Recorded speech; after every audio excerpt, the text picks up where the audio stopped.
All right, so get ready. We're diving into some serious mindset magic today, which is the magic of thinking big.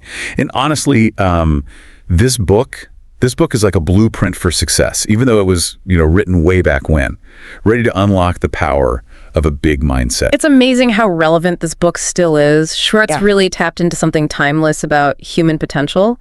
And I think that's why it continues to resonate with, readers today. Okay, so one story that totally grabbed me was about Harry, this average Joe who became a sales superstar just because he dared to think 5 times bigger than everyone else. It really highlights how much our mindset can influence our outcomes, Yeah, Schwartz is all about the power of belief. He argues that if you don't truly believe you can succeed, your mind will find a million ways to prove you right. That's why he emphasizes firing those negative thoughts and replacing them with a can-do attitude. So it's like we need to evict Mr. Defeat from our mental space and hire Mr. Triumph as our new mental foreman.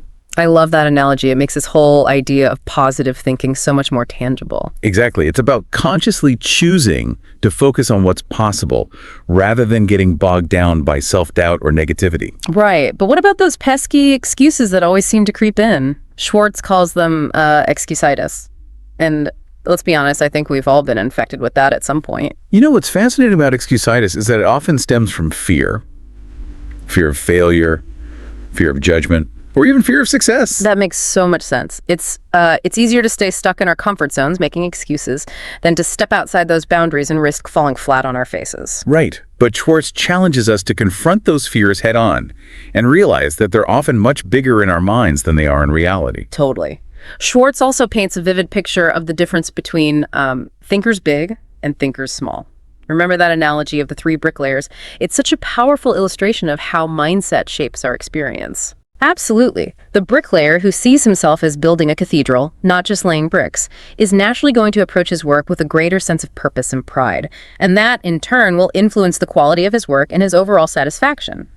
It's not just about the task at hand, but about the value we're adding and the bigger picture we're contributing to. Speaking of adding value, that's a concept Schwartz emphasizes throughout the book. He talks about adding value to things, to people, and to ourselves. Right. It reminds me of that example with the realtor who doesn't just sell farms as is, but helps clients envision the farm's potential, its future possibilities. That's such a brilliant example. By helping clients see what the farm can be, the realtor adds value and ultimately increases its worth. It's about going beyond the surface and finding those hidden opportunities to enhance and improve. And, thinking about this in the context of my own work, it makes me wonder, how can I, as a listener's profession, go beyond just listeners' typical tasks and really add value to my clients or projects? It's a great question for all of us to ponder. It is. It's so important to constantly ask ourselves, how can I bring more to the table? How can I make a real difference? But here's the thing. Schwartz doesn't just want us to sit around thinking big thoughts. He's all about the action habit, turning those big ideas into concrete results. Absolutely. He emphasizes that even the most brilliant ideas are worthless without execution. It's about bridging the gap between intention and action. He even provides some specific techniques for cultivating that action habit. One that really resonated with me was his emphasis on setting deadlines. He says, the difference between a dreamer and a doer is that the doer has deadlines. That's such a great point. Deadlines create a sense of urgency and accountability, and they help us break down those big goals into manageable steps. It's like having a roadmap for action. And speaking of roadmaps, Schwartz is also a big advocate for setting clear goals.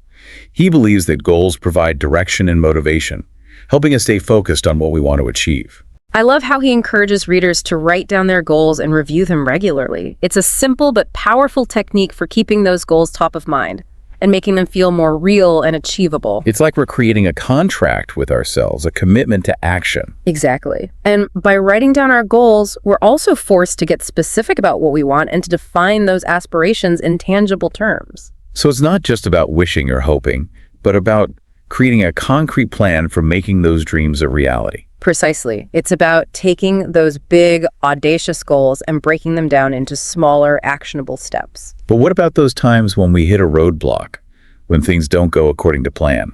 Schwartz has some interesting insights on dealing with setbacks and failures. He sees failure not as an end, but as a valuable learning experience. He encourages us to analyze our setbacks, figure out what went wrong, and then use that knowledge to adjust our course and move forward. It's about reframing those experiences and seeing them as opportunities for growth, rather than letting them derail our progress. He reminds us that the path to success is rarely a straight line. There are bound to be detours and unexpected challenges along the way. It's about developing resilience, the ability to bounce back from adversity and keep moving forward.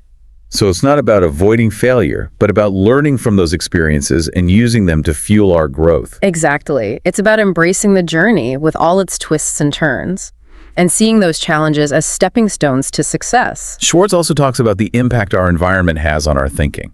He uses the example of a man who purposely chose friends with diverse interests to avoid getting stuck in a mental rut and gain broader perspectives. I think that's such a valuable reminder to be mindful of the influences around us. The people we spend time with, the books we read, the information we consume, all of these things shape our thinking and influence our beliefs. It's like we're creating a mental ecosystem, and we need to be intentional about what we're allowing to grow in that space. Right. And sometimes that means stepping outside our comfort zones and exposing ourselves to new ideas and different perspectives. It can be so enriching and eye-opening. Another key concept that stood out to me was thinking right toward people. Schwartz seems to believe that our attitudes towards others have a huge impact on our own success. He emphasizes the importance of treating others with respect, kindness, and a genuine desire to see them succeed. He argues that by fostering a positive and supportive environment, we create a ripple effect that ultimately benefits everyone. It's about recognizing the inherent worth and potential in every individual and choosing to see the best in others, rather than focusing on their flaws. Exactly. And it's not just about being nice. It's about understanding that by helping others succeed, we ultimately contribute to our own success as well. I love that. It's like this beautiful cycle of positivity and empowerment. It really is. And it all starts with our own mindset, with choosing to think big, to believe in ourselves and in others, and to approach life with a spirit of generosity and optimism. This is also inspiring. I'm already feeling a shift in my own thinking. It's like Schwartz is giving us permission to dream big and to believe that anything is possible if we dare to think differently. And the beauty of it is that these principles are applicable to anyone, regardless of their background, their current circumstances, or their ultimate goals. It's about tapping into our own inherent potential and unleashing the power within. Yeah, it really is empowering. And one of the most impactful ideas Schwartz presents is the power of our self-talk. You know, that internal dialogue that's constantly running in the background of our minds. Oh, totally. He really stresses the importance of being mindful of those thoughts and making sure we're depositing more positive messages into our memory bank. He argues that our subconscious minds are incredibly powerful and that they're constantly working to make our beliefs a reality. So if we're feeding ourselves a steady diet of self-doubt and negativity, guess what? Our subconscious is going to find ways to manifest those things in our lives. It's like we're programming our own realities with our thoughts. Exactly. And it's not about denying our weaknesses or ignoring our mistakes. It's about acknowledging them, learning from them, and then choosing to focus on our strengths and our potential for growth. So instead of beating ourselves up over past failures, we should be celebrating our wins and reminding ourselves of all the amazing things we're capable of. Precisely. It's about being our own best cheerleaders, not our own worst critics. That makes a lot of sense. I'm starting to see how all these principles are interconnected. Belief, action, goals, thinking right toward people. It's like a whole philosophy for living a more successful and fulfilling life. That's a great observation. Schwartz weaves these concepts together to create a tapestry of success. When we cultivate a positive mindset, set clear goals, take consistent action, and treat others with respect and kindness, we create a powerful synergy that propels us toward our aspirations. This whole conversation is making me think about how I respond to challenges. You know, those inevitable bumps in the road that we all face. Schwartz seems to suggest that our mindset in those difficult moments can either make us or break us. He offers some brilliant advice for turning setbacks into stepping stones. He says, study setbacks to pave your way to success. When you lose, learn, and then go on to win next time. It's about seeing challenges not as defeats, but as opportunities for growth and learning. It's about shifting our perspective and asking ourselves, okay, what can I learn from this experience? How can I use this setback to make myself stronger and more resilient? Exactly. He emphasizes the importance of persistence and experimentation. Stay focused on your goals, but be willing to adjust your approach if you're not getting the results you want. He encourages us to blend persistence with experimentation. Stay with your goal. But don't beat your head against a stone wall. Try new approaches. Experiment. It's like he's saying, don't give up on the dream, but be flexible and adaptable in your pursuit of it. Right. It's about having a growth mindset and seeing every challenge as an opportunity to learn, adapt, and improve. Schwartz also dedicates an entire chapter to building self-confidence. It seems like he believes that confidence is a crucial ingredient for success. He highlights the connection between our thoughts and our feelings, emphasizing that action cures fear. The more we act, the more confident we become. He even provides specific techniques to boost confidence. I love that he encourages us to be front-seaters, to make eye contact, to walk 25% faster, and to speak up more often.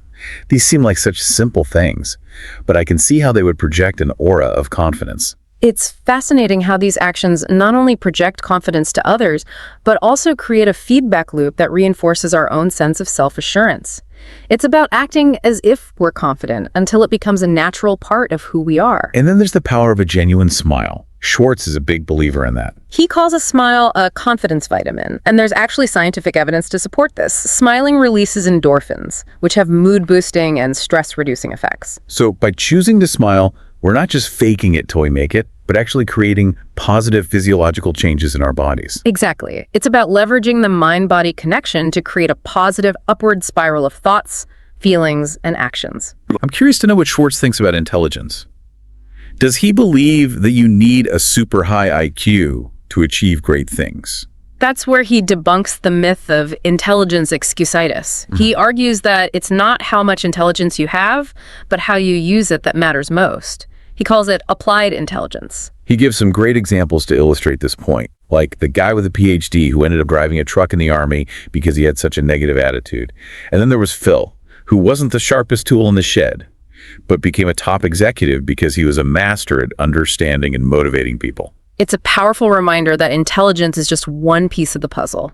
Emotional intelligence, social skills, resilience, and a positive attitude are just as critical for achieving success. So someone with average intelligence, but a strong work ethic and a positive mindset can actually outperform someone with a genius-level IQ, but a negative attitude. Absolutely. Schwartz emphasizes that stickability, the ability to persevere through challenges and setbacks, is 95% of ability. And stickability is fueled by belief, motivation, and a positive mindset.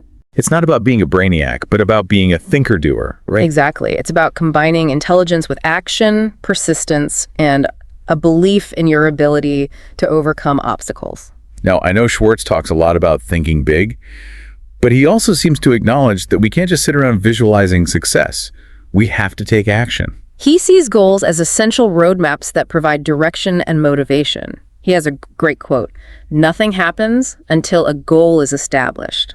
Without goals, we're just drifting aimlessly." And he encourages us to set goals for all areas of life: work, personal, relationships, health, everything.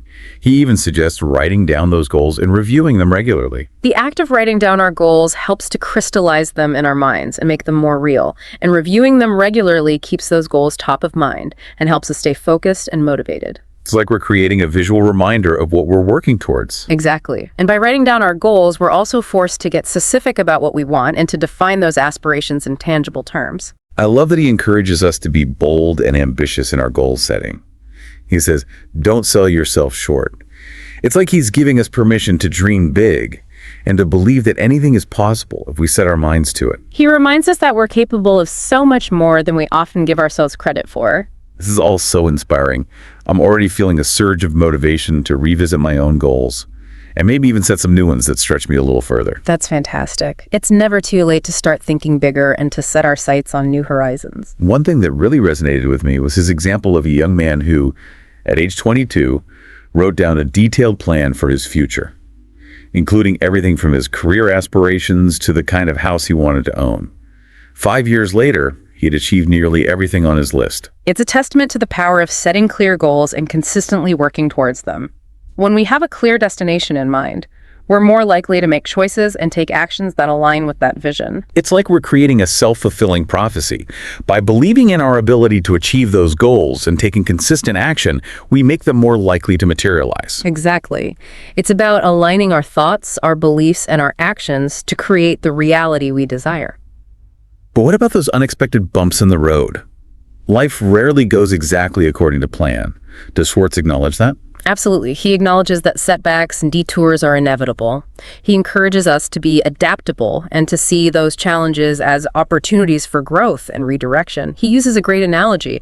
Imagine driving down a road and encountering a road closed sign. We wouldn't just give up and go home. We'd find an alternate route to reach our destination. So it's not about being rigid or inflexible, but about adjusting our course while staying focused on our ultimate goals. Exactly. It's about developing resilience, the ability to bounce back from adversity and keep moving forward, even when the path gets a little rocky. Okay, so Schwartz also talks about the importance of self-investment, investing in our own growth and development. He sees self-investment as the most important investment we can make because it pays dividends in all areas of our lives.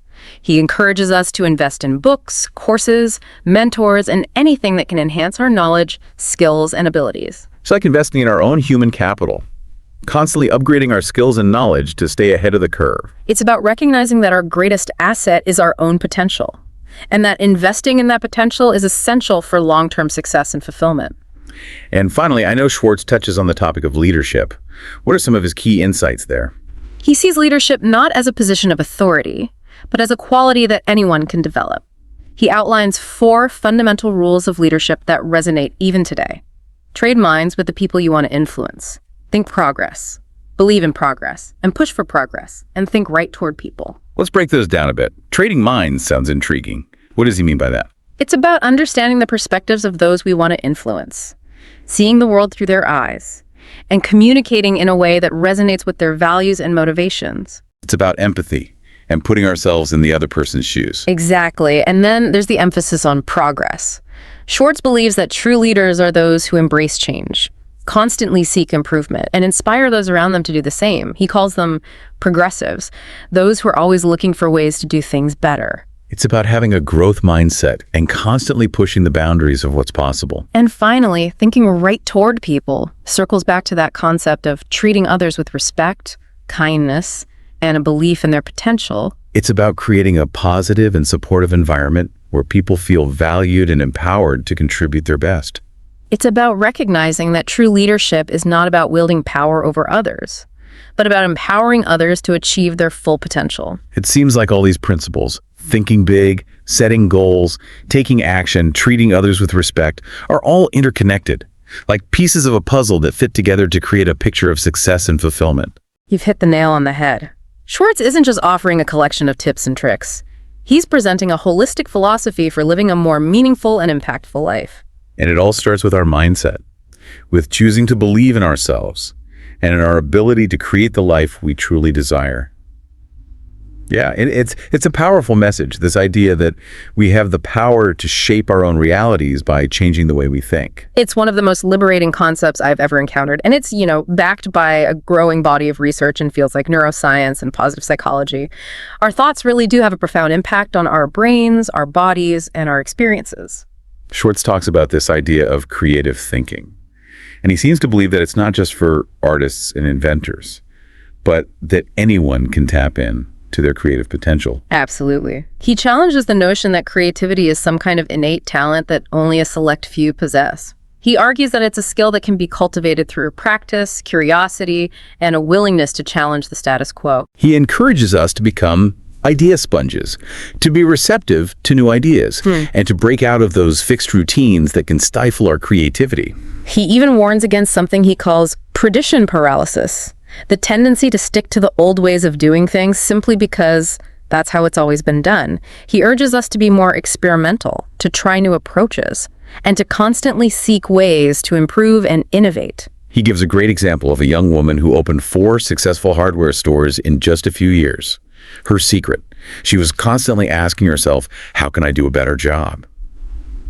That simple question, she says, unlocked her creative power and led to a stream of innovative ideas that set her apart from the competition. Yeah, it's a powerful reminder that we can all tap into our creative potential by simply asking ourselves, how can I do this better? How can I approach this challenge from a fresh perspective?